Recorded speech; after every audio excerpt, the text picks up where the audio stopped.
Introduce your next comic. This is one of my buddies in the business. I enjoy working with him whenever we get the chance. You can hear him every single morning on 96 WCMF The Break Room. He's starting in Hollywood 11. Welcome to the stage, Tommy Mule.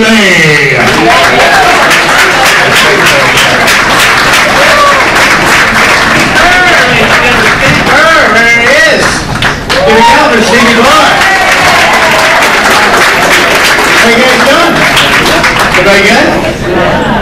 Yeah? Look pissed off to see me for some fucking reason, right? So check this out. My best friend, a buddy of mine, used to be a member here. Yeah. Yeah, used to be a member. Then, according to him, moved on from Midvale. Yeah. Now, whore. That's where that shit usually goes, isn't it? And I love guys that have to like kind of explain their shitty life to you. And every guy knows this dude, right? Somebody's doing really good at work. And they'll go, hey, see Bob? I got a key and fat ass over there. Doing good, doing it right. Last time I played golf, and I don't play golf because obviously, sure.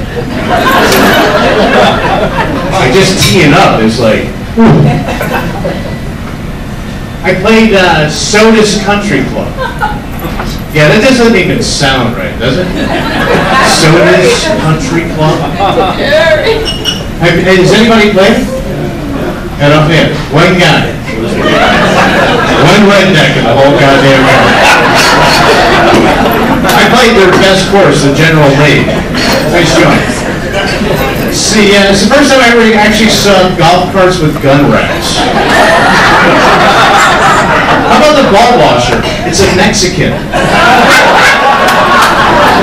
This is fun.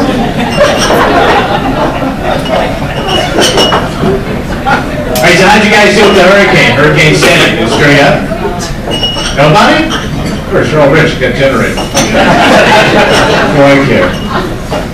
I lost power. I live in Webster. I lose power. And man, you never realize just what a helpless pansy you are till you lose power.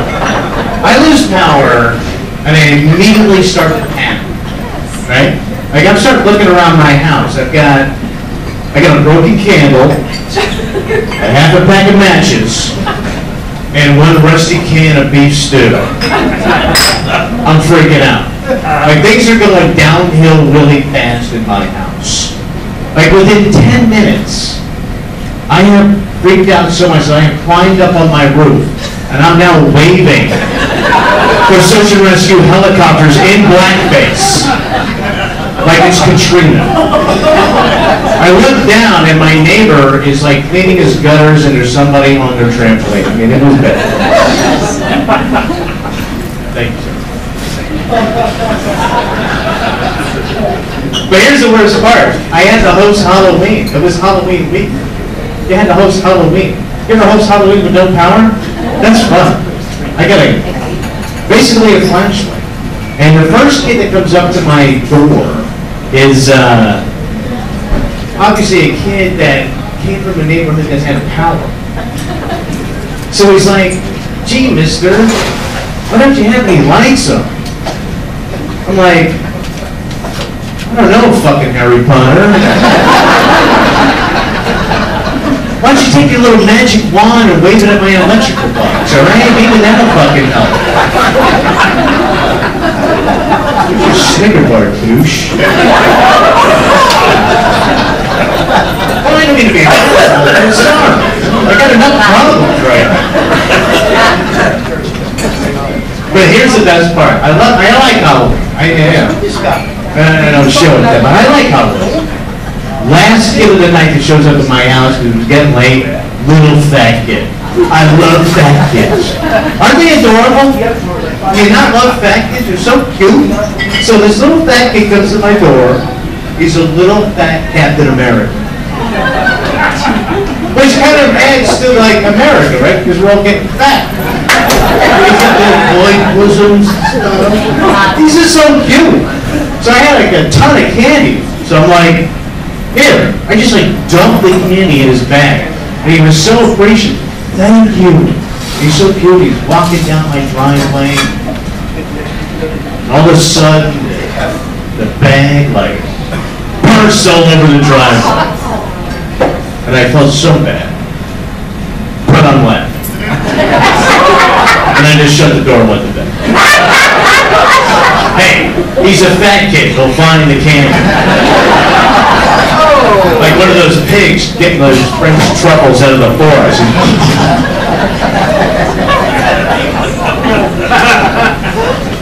And I feel bad for women for Halloween. You know why? Because every costume is a slut. Am I right? You can't. If a woman wants to go out, you've got to be a slut. Wait, give me cop slut, nurse slut. There's like every. I'm trying to think like what outfit could not be slutty. I'm thinking Holocaust survivor. Because you have to hold up the stockings with one hand, you got the bowl of oatmeal in the other. And maybe, I'm guessing, chemo patient. That would be the other slutty outfit you could not be, unless you were a slut with cancer. Then, you know, you get more that way. One slut with cancer. And I know a slut with cancer. No one. Don't feel bad. She's a great person. Seriously. And the slutting and the cancer could not be remotely. You know, she is just a slut with cancer. Hey, relax. You don't know. I feel like I'm hosting a shitty party in my basement.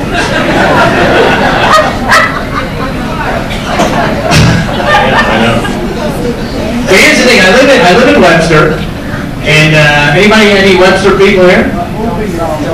What, you? Look at you. Did you get the notice around Halloween? I did. Because you know what happens at Halloween, right? Everybody freaks out because of all the creeps. I got this letter from the Webster Police Department that, because they got to tell you, because of the kids, you know, you got to worry about the kids, right?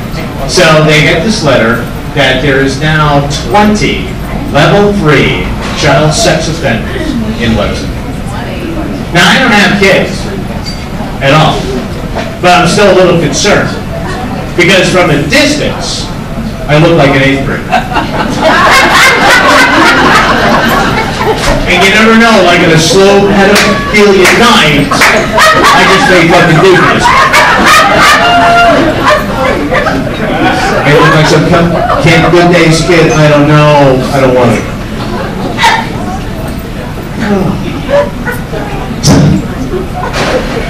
But here's the other thing about life is that you don't have kids, and I don't. I've been married twice. Shut up. People don't know what to say to you when they run into you. Like, how you have 2 kids. So when people run into you and haven't seen you, what do they say? Howdy kids, right? You have grandkids? Okay, howdy grandkids. You know what they say to me? How's your dog? What do you mean, how's my dog? He's a dog.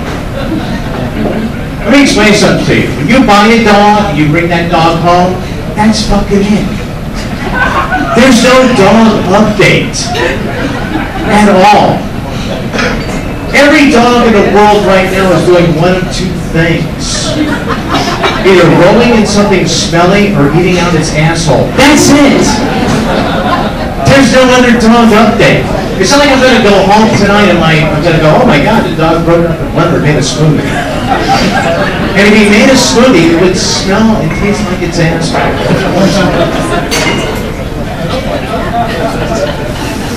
The other thing I hate about having a house is scary people come up to your house, right? You ever get those inner city people that come up to your house? Trying to sell you stuff? Like they're trying to sell you like magazines, subscriptions, stuff like that. I had this one guy come to my house, inner city dude. He's like down on his luck, starts telling me a sad story, had a great job, went bad, doesn't know what to do now, wants me to buy this magazine from him to help out his church. Finally I said, look, I can't help you, Mayor Johnson. Seriously.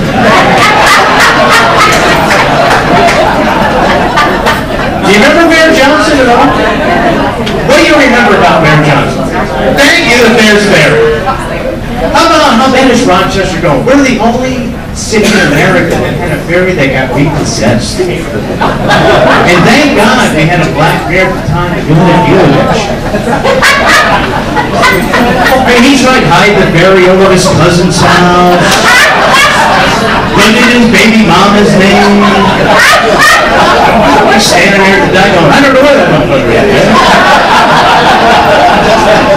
I don't have the keys, man. I got the keys. I'm just trying to get a running place cable cut back on.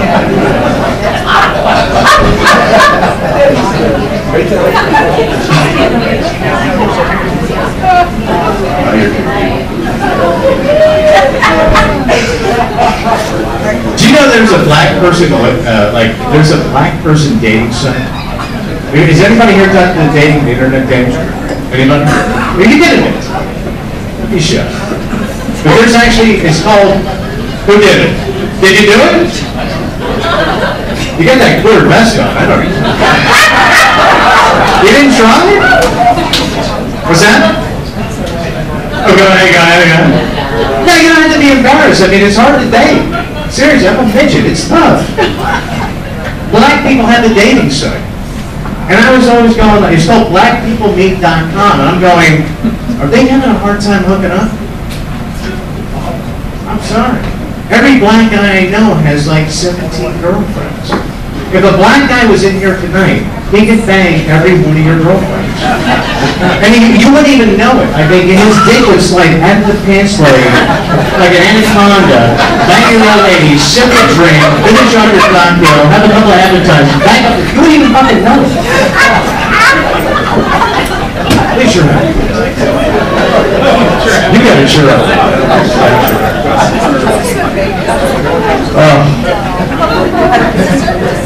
So here's my thing I gotta tell you. So, I was married and got divorced. And has anybody here been divorced? Sweater guy? Got divorced? You've all been divorced. Come on, it's a country club. I know how this shit goes. Everybody's banging everybody. I know. I was just at the bar. I saw that shit. So, when you get divorced, and people don't, again, you don't know what to say. It's like that whole third thing. So, my wife and I, we kind of know the same people. She started dating somebody that I knew. And then people would come up to me and say, hey, I saw your ex, and wow, I can't imagine she was with that guy. Could you ever imagine your ex-wife was with that guy? What kind of question is that? Could I ever imagine my ex-wife would be with that guy? Who thinks so? Like at some point in our relationship, I would be having sex with her and look down and go, well, you know whose dick would look great here? Bob's. I gotta call that guy up. If I ever die, he's got to get in here. So we didn't have kids, so I had to go have my sperm check. And if you've never had this done, there's like 2 ways to do this. And it's only at strong that they check your sperm. I mean, unless you go to a gay club, that's pretty much your only option. I go to Strong. I go to the doctor, and he goes, hey, here's the deal. You got to go to Strong. We'll check your sperm. You got to check your sperm. So the two options are you can do it at home, like normal. But then you got to drive it there in 20 minutes. And I cannot drive under pressure. Plus, I don't have one jar in my house with a lid. And I drive a stick. With no couple. So, I mean, it would just be, yeah, kind of. So, I actually went to Strong Hospital to do my business. Now, I did not know they have a place there for you to do your business. So, I walk in, and it's a lab. They walk you into a lab of sperm. It's a sperm lab. Makes sense, right? And it's like a bunch of, what's that? Amen. Oh, a customer. You what? Did you go in? How freaky is it? Because it's like your grandmother in there. It's a bunch of old women in long lab coats, and they have these centrifuges of test tube sperm, and they're spinning it. Like some kind of, it's like a pinwheel at like a gay state fair. They're like spinning and shit. You get a sip. Okay. And then they walk into this side room where you do your business. Alright? And then it's a room like your dorm in college. And this old woman, like it's like your grandmother's like walking you through this shit. It's freaking me out. So she's like, okay. And she's whispering for some reason. You can hear her. But she's whispering. And like, and your DVD and the TV. So that's like your little whack it off section. And then she walks you into the bathroom where you gotta leave your specimen. And she's showing you the cups with the lids, thank God. And then you gotta write your own name on the lid. Like I need Mule to write my name. I am double left-handed when I do this. Somebody tell me that. So, and she's gone, and it's weird, like the door shuts, and it's dead silent, kind of like that. And I popped the DVD in, we're going, and I'm watching the porn, and I'm going pretty good, not the best. I've got my own technique, I'm going pretty good. Alright, these two maids are making out, this is fun. Just about there, baby. I'm just about there. I'm just about there. I'm just about there. Thank you. Here I come. And then I realize, oh fuck, those cups are in the other room.